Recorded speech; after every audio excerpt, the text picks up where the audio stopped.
The 4th of June, 1942 began like any other morning in the vast expanse of the Pacific Ocean, but before the sun reached its zenith, the course of World War II would shift irrevocably. Vice Admiral Chuichi Nagumo stood on the bridge of the carrier Akagi, his flagship cutting through the dark waters toward a tiny atoll called Midway, unaware that fate had already begun whispering his defeat.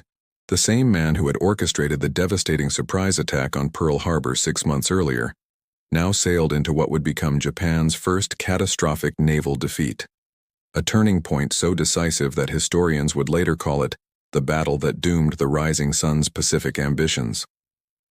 The Japanese plan appeared flawless on paper. Admiral Isoroku Yamamoto, commander of the combined fleet, had designed an elaborate operation to lure the American Pacific Fleet into a trap, destroy it completely, and force the United States into a negotiated peace. 4 fleet carriers, Akagi, Kaga, Soryu, and Hiryu, formed the striking force, carrying 248 aircraft capable of raining destruction upon any target. These floating fortresses represented the pinnacle of Japanese naval aviation, their pilots battle-hardened veterans who had swept across the Pacific like an unstoppable tsunami. Supporting them sailed battleships, cruisers, destroyers, and submarines, an armada so powerful that Japanese planners believed victory was not just probable but inevitable. Yet beneath this confidence lurked a fatal miscalculation. American codebreakers, working in the basement of the 14th Naval District headquarters in Pearl Harbor, had achieved what seemed impossible. Commander Joseph Rochefort and his team of cryptanalysts had cracked portions of the Japanese naval code designated JN-25, gradually piecing together fragments of intercepted messages like assembling a shattered mirror. Through painstaking work, they discerned that Japan planned a major operation against a target identified only as AF. To confirm Midway was indeed AF, Rochefort devised a clever ruse. He had Midway send an uncoded message reporting fresh water problems. When Japanese intelligence repeated this information in coded traffic, referring to AF's water difficulties, the Americans knew exactly where the enemy intended to strike. This intelligence breakthrough gave Admiral Chester Nimitz, commander of the Pacific Fleet, an advantage no amount of ships or planes could match: foreknowledge. According to naval historian Gordon Pranga's definitive work, Miracle at Midway, this intelligence allowed Nimitz to position his forces in exactly the right place at precisely the right time, transforming what should have been a Japanese ambush into an American counter-ambush. Nimitz gathered every available carrier, Enterprise, Hornet, and the hastily repaired Yorktown, damaged at the Battle of the Coral Sea just weeks earlier, and dispatched them to coordinates northeast of Midway, where they would wait unseen for the Japanese fleet to sail into range. The strategic situation reflected broader realities of the Pacific War. Japan's initial conquests had created a vast maritime empire stretching from the Solomon Islands to the Aleutians, but maintaining such an empire required resources the island nation did not possess. Every tanker sunk, every carrier damaged, every experienced pilot lost, represented an irreplaceable asset. America, by contrast, possessed industrial capacity that dwarfed Japan's manufacturing capabilities. American shipyards were already laying down new carriers, new battleships, new cruisers at a pace Japan could never hope to match.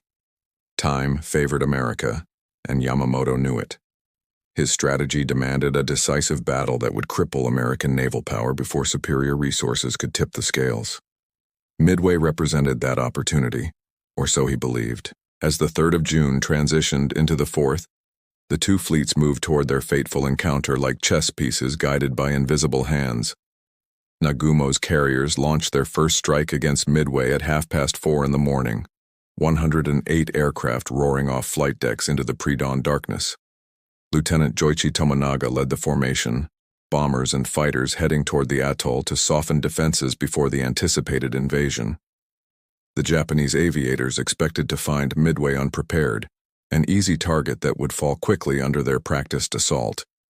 Instead, American radar detected the incoming formation 75 miles out, giving defenders precious minutes to scramble fighters and disperse bombers. The attack on Midway itself proved less devastating than Japanese planners hoped. American fighters, primarily obsolete Brewster Buffaloes and a handful of newer Wildcats, rose to meet the attackers with courage that exceeded their aircraft's capabilities. Though the Marines flying these outmatched planes suffered grievous casualties, 15 fighters shot down in the initial engagement, they disrupted the Japanese formation enough to reduce bombing accuracy. On the ground, anti-aircraft fire filled the sky with exploding shells, and Japanese bombs, while destructive, failed to knock out the airfield or eliminate Midway's capacity to launch aircraft. Tominaga radioed back to Nagumo that a second strike would be necessary, a message that would prove fateful beyond anyone's comprehension. That recommendation placed Nagumo in a terrible dilemma. His carriers held 93 aircraft in reserve, armed with torpedoes and armor-piercing bombs specifically for attacking enemy ships. Japanese doctrine anticipated encountering American carriers, and these reserve aircraft represented his primary anti-ship strike force. But if Midway required a second attack, those planes would need rearming with land attack bombs, a time-consuming process requiring ordnance crews to bring aircraft down to the hangar decks, remove ship-killing weapons, and replace them with general-purpose bombs. At 7 o'clock that morning, Nagumo made his decision. Rearm the reserve aircraft for a second Midway strike. What Nagumo did not know, could not know, was that American carriers lurked nearby, already launching their own strikes. At approximately 7:02, just as Japanese ordnance crews began the dangerous work of rearming aircraft, a scout plane from the cruiser Tone finally spotted American ships. The scout's initial report mentioned only cruisers and destroyers, prompting no particular alarm, but at 7:45 came a correction that transformed the tactical situation. The American force included a carrier. Nagumo now faced the nightmare scenario every carrier admiral dreaded. His flight decks were cluttered with aircraft being rearmed and refueled. His first strike was returning low on fuel and ammunition, and enemy carrier aircraft were likely already in the air heading toward his position. The Japanese admiral reversed his earlier order. Aircraft crews would stop mounting land attack bombs and return to loading torpedoes and armor-piercing weapons. On the hangar decks of 4 carriers, organized chaos erupted as sailors rushed to complete the changeover. Bombs were hastily moved aside, some left on deck rather than returned to magazines in the frantic rush. Aviation fuel lines remained connected to aircraft being serviced. The carriers had become floating tinderboxes, vulnerable in ways that violated every principle of damage control, but Nagumo saw no alternative. He needed to launch a coordinated strike against the American carrier as quickly as possible, even if it meant accepting increased risk. Meanwhile, American strike forces were already airborne, searching for the Japanese fleet. The initial launches had been ragged, uncoordinated affairs reflecting the haste with which Nimitz had ordered his carriers into action. Torpedo Squadron 8, from the Hornet, 15 obsolete Devastator torpedo bombers led by Lieutenant Commander John Waldron, navigated toward where intelligence suggested the Japanese carriers would be. These aircraft represented an older generation of naval aviation, slow and poorly defended, requiring them to fly straight and level during their torpedo runs, making them easy targets for fighters and anti-aircraft fire. Waldron knew his squadron flew toward probable death, but duty demanded the attempt. Lieutenant Commander John Waldron's Torpedo Squadron 8 found the Japanese fleet shortly after 9:20 in the morning, and what followed became one of naval aviation's most tragic episodes. Waldron had defied the Hornet's air group commander, choosing a different search vector based on his own tactical instincts, and his intuition proved correct.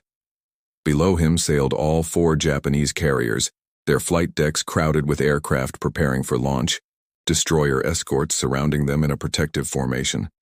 Waldron knew his squadron had arrived at the perfect moment.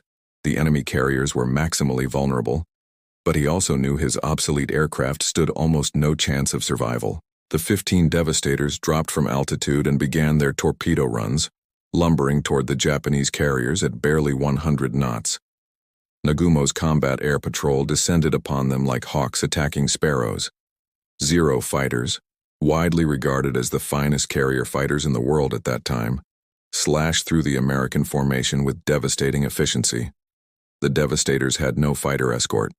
Their assigned Wildcats had lost contact during the transit, leaving them defenseless against the swift Japanese fighters. One by one, the torpedo bombers fell into the ocean, trailing smoke and flames, their crews dying before they could release their weapons. Waldron's aircraft was among the first shot down, taking the squadron commander to the bottom of the Pacific. Within minutes, all 15 Devastators were destroyed. Not a single torpedo struck a Japanese ship. Only one man from the entire squadron survived. Ensign George Gay, whose aircraft crashed near the carriers, managed to extricate himself from the sinking plane and clung to a floating seat cushion, watching the rest of the battle unfold from water level. His survival provided eyewitness testimony to what became known as the Navy's most gallant, hopeless charge, since the Light Brigade rode into Russian guns at Balaclava 88 years earlier. The sacrifice of Torpedo Squadron 8 achieved nothing tangible. No hits, no damage, no observable effect on Japanese operations. Yet their attack would prove crucial in ways none of the doomed airmen could have imagined. Other American torpedo squadrons followed Torpedo 8 into the maelstrom with similar results. Torpedo Squadron 6 from Enterprise and Torpedo Squadron 3 from Yorktown arrived separately, uncoordinated, each making individual attacks that the Japanese combat air patrol and anti-aircraft fire shredded. The Devastators pressed their attacks with extraordinary courage, boring and despite murderous fire, but the old aircraft simply could not survive the defensive gauntlet. Of 41 Devastators that attacked the Japanese carriers that morning, only 6 returned to their ships.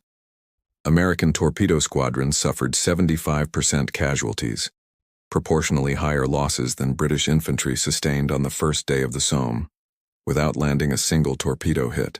Yet these seemingly futile attacks created conditions for American victory.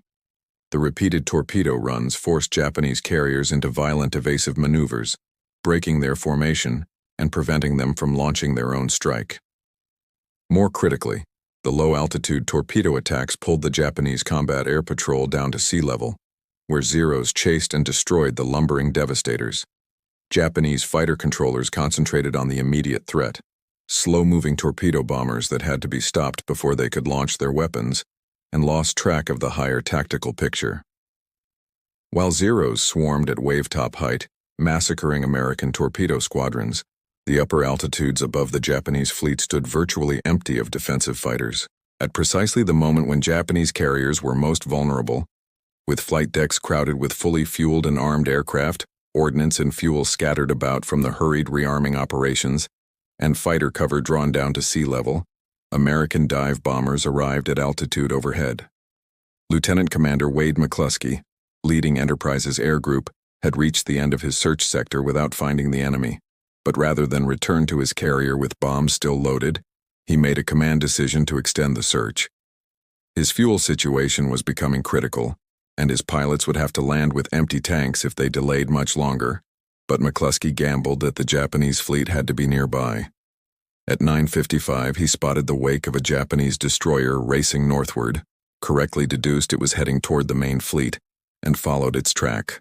At 10:22 on the morning of June 4, 1942, Lieutenant Commander Wade McCluskey rolled his dauntless dive bomber into a 70-degree dive toward the carrier Kaga, and the next 5 minutes rewrote the strategic balance of the Pacific War. Behind McCluskey, 36 more dauntless bombers from Enterprise and Yorktown followed him down, plummeting through thin, high-altitude air toward the Japanese carriers spread below like toys on a blue carpet. The dive bomber pilots saw a target-rich environment beyond their most optimistic expectations.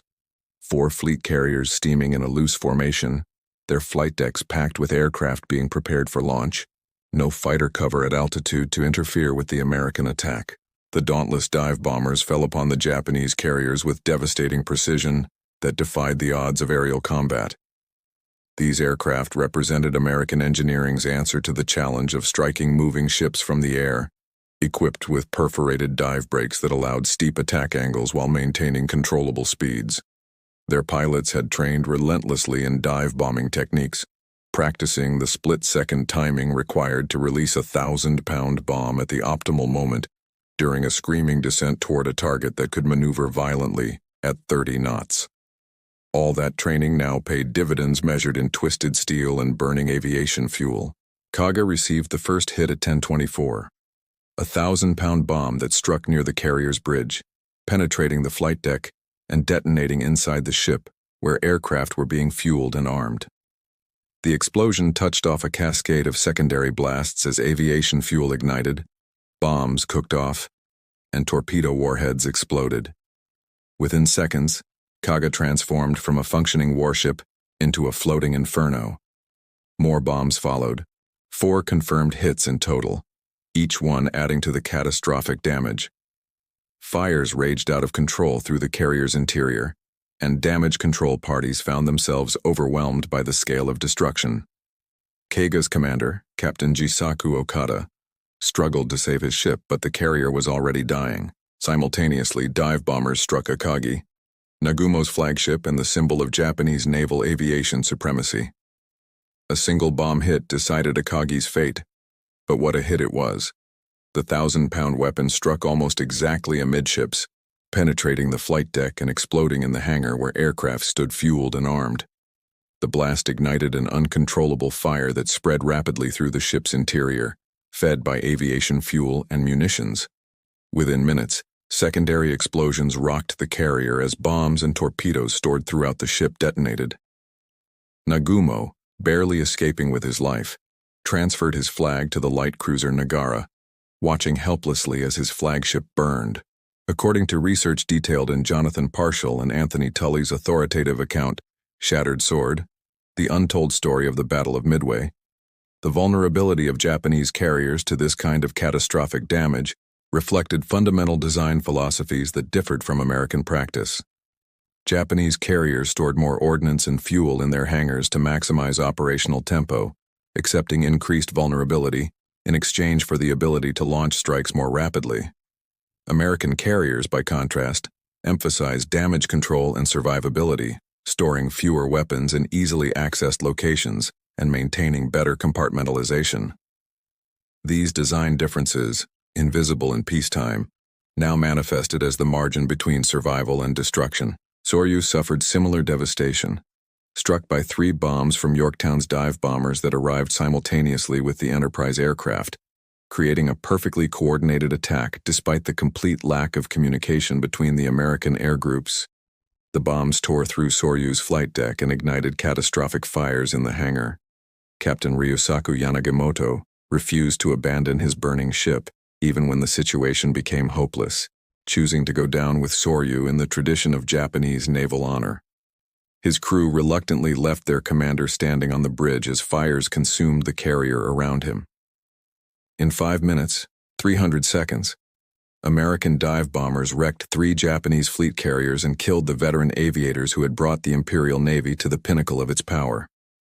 The aircraft that survived Pearl Harbor, that had raided Darwin and Ceylon, that had swept Allied forces from Southeast Asian skies, now burned alongside their carriers. Japan's pilot training program, which produced superbly skilled aviators through rigorous selection but in small numbers, could not quickly replace these losses. The destruction of 3 carriers in 5 minutes shocked the Japanese fleet into a stunned paralysis that transcended normal battle confusion. Officers and sailors who had known nothing but victory since the war began now watched 3 of their 4 carriers transformed into burning wrecks, the careful plans of months dissolving into chaos and flame. Admiral Nagumo, aboard the cruiser Nagara, after evacuating Akagi, struggled to comprehend the magnitude of the disaster. His strike force, which that morning had been the most powerful naval aviation unit ever assembled, now possessed only 1 operational carrier, Hiryu, which had been steaming slightly apart from its sister ships and escaped the American dive bomber attack.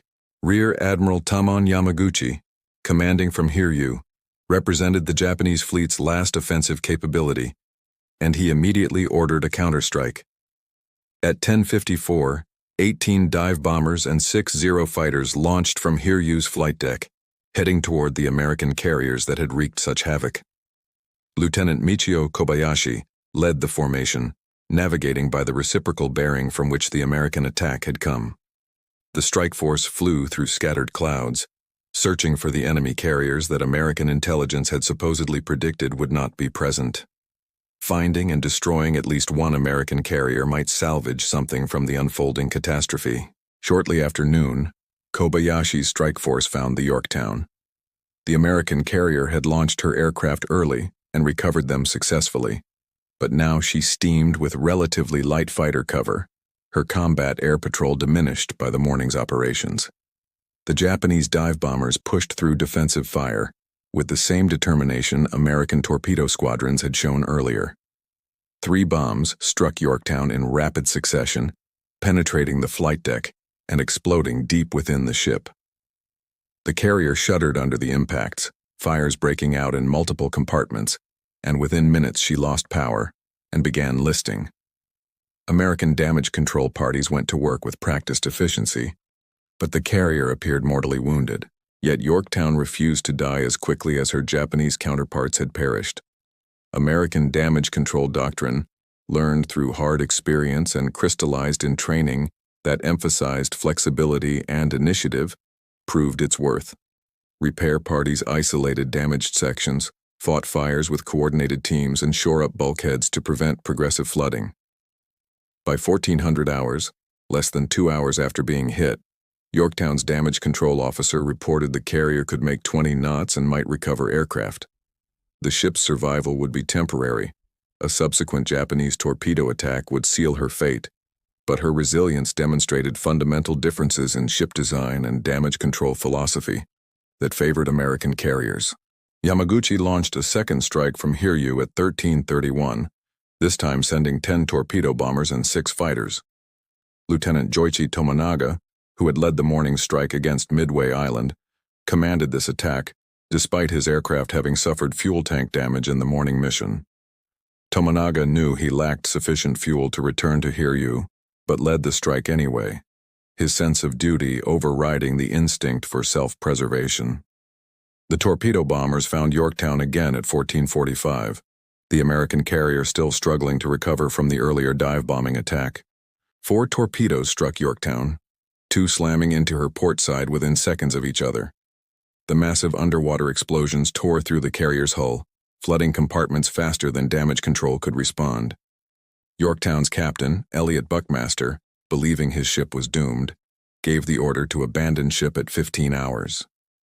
Destroyers moved alongside to take off the crew, and sailors slid down ropes to the rescue vessels, leaving their carrier dead in the water and listing heavily. Yorktown would actually survive until June 7th, when a Japanese submarine finally sent her to the bottom, but she was out of the battle, leaving Enterprise and Hornet as the only operational American carriers. The exchange appeared to favor Japan, 1 American carrier devastated versus 3 Japanese carriers burning. But the tactical calculus was more complex. Hiryu's 2 strikes had expended most of her offensive capability, and she remained the only operational Japanese carrier against 2 American flat tops, still capable of launching full strikes. Moreover, American carriers operated with larger air groups than their Japanese counterparts, maintaining numerical superiority even with Yorktown disabled. Admiral Raymond Spruance, commanding Task Force 16 from Enterprise, wasted no time organizing a counterstrike against Hiryu. At 1530 hours, 24 dive bombers launched from Enterprise, guided toward Hiryu by the reciprocal bearing of the Japanese attack that had struck Yorktown. Lieutenant Earl Gallagher led Enterprise's strike group through broken clouds toward the coordinates where intelligence analysts estimated Hiryu would be, calculating the carrier's likely course and speed from the bearing of her earlier attacks. At 1705, scouts spotted the Japanese carrier with her escorts, steaming northwest in a desperate attempt to increase distance from the American fleet. Hiryu appeared tiny from altitude, a gray rectangle on the blue ocean surrounded by white wakes from her destroyer screen. But to Gallagher and his pilots, she represented the last operational enemy carrier, the final target that needed to be eliminated before American control of the battlefield could be assured. The dive bombers attacked at 1726, rolling into their dives from 15,000 feet with Hiryu's flight deck crews desperately trying to launch a third strike that might turn the tide. 4 bombs struck the carrier in quick succession, the impacts tearing through her flight deck and detonating in the hangar where aircraft stood fueled and armed, precisely replicating the catastrophic damage pattern that had destroyed her sister ships that morning. Fires erupted throughout Hiryu's interior, and secondary explosions began as fuel tanks ruptured and munitions cooked off. Within minutes, the last operational Japanese carrier had joined her sisters as a burning wreck, her ability to conduct air operations permanently eliminated. Rear Admiral Yamaguchi faced the same choice that had confronted the commanders of Akagi, Kaga, and Soryu. Continue fighting fires in hopes of saving the ship, or accept the inevitable and evacuate the crew. Unlike some of his counterparts, Yamaguchi maintained hope longer, his damage control parties battling the flames through the evening and into the night. But by 2 o'clock on the morning of June 5th, the situation had become hopeless. Fires raged out of control throughout the carrier, explosions continued to rock the hull, and the list had become severe. Yamaguchi gave the order to abandon ship, but following the tradition of Japanese naval honor, he chose to remain aboard with Captain Tomeo Kaku, going down with Hiryu when she finally sank at 9:10 that morning. With all 4 fleet carriers destroyed or sinking, Admiral Yamamoto faced the most difficult decision of his naval career. The operation had been conceived as a decisive battle that would destroy American carrier forces and secure Japan's defensive perimeter in the Pacific. Instead, Japan had lost 4 irreplaceable carriers and, more critically, hundreds of highly trained naval aviators who represented years of selective recruitment and intensive training. The supporting forces remained intact: battleships, cruisers, destroyers, submarines. But without carrier-based air cover, surface ships could not operate safely within range of land-based American aircraft from Midway or advancing enemy carriers. Shortly after midnight on June 5th, Yamamoto issued the order to withdraw. The combined fleet would turn west, abandoning the Midway operation and retreating toward Japan. The decision represented an admission of defeat unprecedented in modern Japanese naval history, a recognition that despite possessing surface forces superior to anything the Americans could field, the loss of air superiority made continuing the operation suicidal. The battleship Yamato, with her 18-inch guns capable of destroying any ship afloat, steamed impotently away from the battle area, because without air cover, she would become nothing more than a target for American dive bombers. The American pursuit proved cautious. Admiral Spruance, commanding the American Carrier Task Force after the loss of Yorktown, declined to chase the retreating Japanese fleet aggressively. His decision frustrated some subordinates who believed continued pursuit might result in destroying additional Japanese ships. But Spruance understood that pressing too close to the enemy's retreating forces risked ambush by Japanese submarines or encounter with Yamamoto's still powerful surface fleet. Better to secure the victory already achieved than gamble everything on potentially sinking a few more ships. History would vindicate Spruance's caution. The Battle of Midway was already won, and risking American carriers in a night surface engagement served no strategic purpose. The scale of Japanese losses became clear in the days following the battle. 4 fleet carriers sunk: Akagi, Kaga, Soryu, and Hiryu, representing 1/3 of Japan's total carrier strength eliminated in a single day. More than 300 aircraft destroyed, some in combat but most going down with the carriers. Approximately 3,000 Japanese sailors and airmen killed, including irreplaceable veteran aviators whose skill could not be quickly replicated. The heavy cruiser Mikuma was also destroyed during the American pursuit, adding to Japan's losses.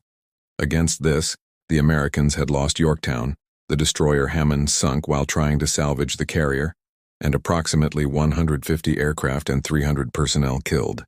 The immediate tactical results of Midway told only part of the story. The strategic implications rippled outward like concentric circles from a stone dropped in still water, fundamentally altering the trajectory of the Pacific War. Before Midway, Japan held the initiative, capable of projecting power across vast oceanic distances through her carrier strike forces. After Midway, that initiative passed permanently to the United States, and Japanese strategic planning shifted from offensive expansion to defensive consolidation. The battle did not end Japan's ability to fight. The war would continue for 3 more years with terrible intensity, but it destroyed Japan's capacity to pursue strategic objectives that required offensive carrier operations. Japan's carrier construction program, though ambitious on paper, could not replace the losses quickly enough to maintain parity with American shipbuilding. The carriers sunk at Midway had taken years to build, and replacing them required resources and industrial capacity that Japan, already stretched to maintain her existing forces, simply did not possess. Meanwhile, American shipyards were laying down new Essex-class carriers at a pace of roughly one per month. Massive fleet carriers displacing 27,000 tons and carrying air groups of over 90 aircraft. By 1944, the American carrier fleet would outnumber Japan's remaining flat tops by more than 5-1, a numerical superiority so overwhelming that Japanese naval aviation could not hope to contest American control of Pacific waters. Even more critically, Japan lost veteran air crews at Midway that her training system could not replace. Japanese naval aviation maintained extraordinarily high standards for pilot qualification, producing aviators with exceptional individual skills through rigorous selection and extensive training that could take 2 years or more. This system worked brilliantly for creating an elite force in peacetime, but it could not generate pilots quickly enough to replace combat losses. The aviators who went down with the 4 carriers at Midway possessed years of experience, hundreds of carrier landings, and combat expertise gained in China and the opening months of the Pacific War. Their replacements would be younger, less experienced, less capable. American pilot training, by contrast, emphasized volume over exclusivity. The United States established a pipeline of flight schools that could graduate thousands of pilots annually, accepting that individual skill levels might be lower, but recognizing that numerical superiority and adequate training produced acceptable combat effectiveness. American doctrine also emphasized fighting as coordinated teams rather than relying on individual virtuosity, a philosophy that suited the American educational system's emphasis on teamwork and allowed less skilled pilots to contribute effectively to combat operations. As the war progressed, this difference in training philosophies would manifest as an ever-widening gap between American numerical strength and Japanese quality that could not compensate for inferior numbers. The battle's impact extended beyond military calculations to influence Japanese strategic planning at the highest levels. Emperor Hirohito learned of the Midway disaster with shock, having been assured by military leaders that the operation would secure Japan's defensive perimeter and force America into a negotiated peace. Instead, Japan now faced the prospect of a prolonged war of attrition against an enemy with vastly superior industrial capacity. Japanese military planners began preparing defenses in depth, constructing fortifications across Pacific islands, training garrison forces to fight to the last man, hoping that inflicting such casualties on advancing American forces would eventually break American will to continue the war. This defensive strategy reflected Japan's strategic bankruptcy after Midway. The opening offensive that had conquered Southeast Asia, captured the Philippines, seized the Dutch East Indies, and threatened Australia had reached its high water mark. From June 1942 onward, Japan would fight a defensive war, trading space for time, hoping that American democracy would tire of casualties and accept a negotiated settlement that left Japan in control of at least some conquered territories. It was a strategy born of desperation rather than realistic assessment, a hope without foundation given American determination to accept nothing less than unconditional surrender after Pearl Harbor. Admiral Yamamoto understood better than most Japanese leaders how fundamentally Midway had altered the strategic picture. He had opposed war with the United States from the beginning, warning that Japan might run wild for 6 months or a year, but could not prevail in a prolonged conflict. Midway proved his prediction tragically accurate. 6 months after Pearl Harbor, at the very moment when Japanese expansion reached its maximum extent, American industrial might and superior intelligence had turned the tide. Yamamoto would survive Midway by less than a year. American codebreakers would pinpoint his location during an inspection tour in April 1943, and P-38 fighters would shoot down his transport over Bougainville, killing the architect of Pearl Harbor and the man who best understood Japan's strategic predicament. The Battle of Midway represented the greatest intelligence coup in American naval history, demonstrating how cryptanalysis and careful analysis could provide decisive advantage even against a numerically superior enemy. Commander Joseph Rochefort and his team of codebreakers at Station Hypo in Pearl Harbor had accomplished what many considered impossible, breaking enough of the Japanese naval code JN-25 to discern enemy intentions weeks before the operation began. This achievement rested on years of patient work, gradual accumulation of code groups, shrewd analysis of communication patterns, and brilliant intuition about Japanese planning methods. The intelligence breakthrough did not happen suddenly or completely. Japanese codes remained partially opaque even after months of concentrated effort, with analysts sometimes understanding only fragments of intercepted messages, having to infer meaning from context and pattern rather than achieving full translation. But those fragments proved sufficient. Rochefort's team identified increased radio traffic from Japanese carriers, noticed references to an operation scheduled for early June, and recognized the code designator AF appearing repeatedly in planning messages. The clever gambit of having Midway report water problems in plain language, then confirming Japanese intelligence repeated that information referencing AF, definitively established the target. This intelligence allowed Admiral Nimitz to position his carriers with near-perfect precision. Instead of dispersing his limited forces to defend multiple possible targets across the vast Pacific, Nimitz could concentrate his 3 carriers at exactly the point where they would encounter the Japanese fleet. He could prepare Midway's defenses specifically for the coming attack, dispersing aircraft and strengthening anti-aircraft positions. He could plan the battle on his terms rather than reacting to Japanese initiative. The intelligence advantage transformed the tactical situation from a Japanese ambush into an American counter-ambush, the hunters becoming the hunted without realizing their peril until bombs were already falling. Japanese intelligence failures compounded American successes, creating a gap in situational awareness that proved decisive. Japanese planners believed Yorktown had been sunk or severely damaged during the Battle of the Coral Sea and could not participate in the Midway operation. They assessed that Enterprise and Hornet remained near the South Pacific, too far away to interfere with the Midway attack. They assumed Americans would only learn of the Japanese operation after scout planes from Midway spotted the approaching fleet, giving the Japanese adequate time to launch their attack and recover aircraft before American carriers could respond. Every assumption proved wrong, and the cumulative effect of these intelligence failures left Nagumo unprepared for encountering American carriers in the worst possible tactical circumstances. The role of intelligence at Midway validated the resources America had invested in cryptanalysis since before the war began.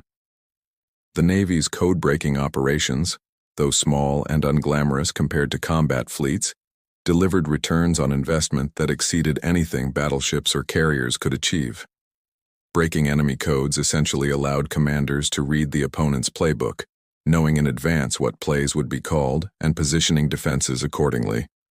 This advantage would continue throughout the Pacific War, with American submarines using intelligence to ambush Japanese convoys, surface forces positioning themselves to intercept enemy fleets, and aircraft carriers avoiding Japanese concentrations while striking at vulnerable targets. The intelligence community's contribution to victory at Midway received limited recognition at the time, constrained by the necessity of protecting sources and methods.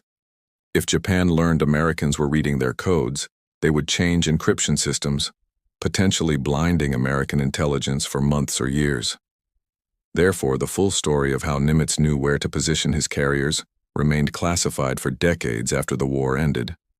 Rochefort received the Distinguished Service Medal, but only after the war, and many codebreakers labored in obscurity, their contributions unknown even to other parts of the military they supported.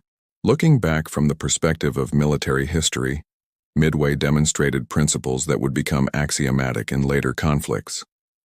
Intelligence provides force multiplication that can overcome material disadvantages.